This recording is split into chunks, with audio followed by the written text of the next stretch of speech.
Hola, ¿qué tal? Muy buenas tardes, días, noches, dependiendo la hora que sea cuando estén viendo este video podcast.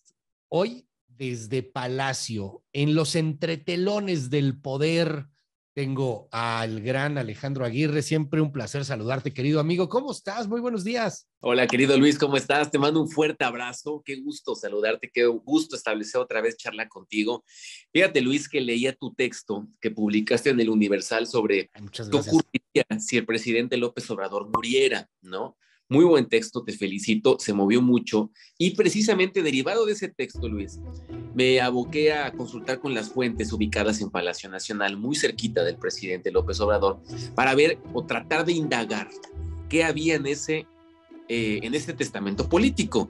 Si bien es cierto, si pudieran haber leído, si pudieran haber tenido acceso a alguno de los párrafos del testamento político o incluso algo de oídas respecto a lo que se ha comentado sobre ello. Bueno, lo que te puedo decir, y creo que es de mucho interés, es qué dice o qué trae este testamento político de manera general. Por supuesto que es un texto muy breve, me dicen que es un texto breve, un texto que no rebasa las 10 cuartillas, según lo que me comentan, y que ese último párrafo que dice el presidente que colocó es de media cuartilla, que lo hizo a mano y que después ya lo pasaron, pues, y que le da la facultad a Adán Augusto López de conducir, si él falta, conducir el resto de la transformación hasta la siguiente candidatura. Es decir, el ganón, si lo podemos tomar así, el que se queda con la responsabilidad y que el presidente se la da en ese testamento político es Adán Augusto López,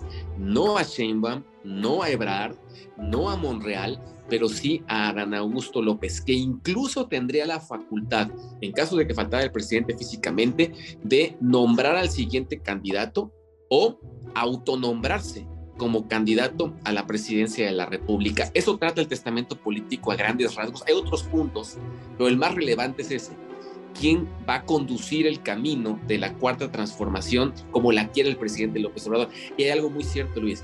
El presidente confía en Adán Augusto López mucho más que por encima de cualquier otro para hacer lo que él haría, prácticamente como un ABCD. O sea que el ganón sería Adán Augusto López en ese testamento político, Luis. A ver, entonces, de acuerdo a lo que te dicen Alejandro Aguirre, el presidente a mano escribió el testamento y dice: yo le dejo todo mi poder a Adán Augusto López. Digo, de alguna otra manera, estoy exagerando evidentemente, porque él es su principal escudero, es su seguidor fiel. No me atrevería a decir que es un faldero, porque para faldero a lo mejor Claudia Sheinbaum, ella sí es un faldero del presidente, porque para faldero pues a lo mejor todos los radicales que siempre le están lamiendo las botas a López Obrador, pero Adán Augusto resuelve, Adán Augusto es su confidente de alguna manera.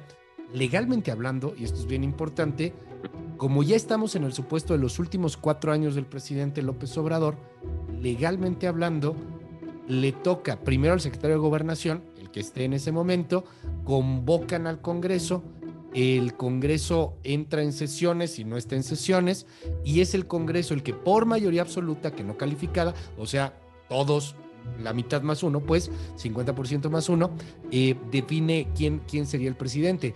Y yo ahí lo que me pregunto mucho es, obviamente legalmente es una barra basada, es una tontería, un testamento, pero en el ambiente político que estamos viviendo, pues el Congreso le haría caso a López Obrador. O sea, el Congreso tiene 50% más uno. Entonces, si López Obrador dice en su papelito, en su testamento, toco madera, ojalá que nunca le pase esto al presidente, pero si el presidente se muere y en un testamento político dice yo le dejo todo el poder a Adán Augusto, pues el Congreso va a votar por Adán Augusto. No los veo no haciéndole caso a López Obrador con todo y que esté muerto. Exactamente, y además Adán Augusto López, por supuesto que está enterado de este tema. De hecho, es el único, me dicen, que en palabras del presidente López Obrador, puede hacer justamente lo que él quiere. Es decir, es el personaje que ha logrado llevarse bien con la mayoría de los grupos políticos, se ha reunido con los opositores en Palacio Nacional o donde sea, en su oficina, se han reunido, es el personaje que ha logrado encajar o congeniar más con los grupos, desde antagónicos hasta los grupos que están del propio lado del presidente López Obrador. Entonces, lo que llama la atención, por supuesto, Luis, es que Sheinbaum queda fuera, o sea, no la considera como alguien que pudiera seguir ese camino de la cuarta transformación en lo que resta del sexenio. A Ebrard lo descarta y Monreal ni se diga, pero Adán Augusto López sigue siendo el hombre fuerte.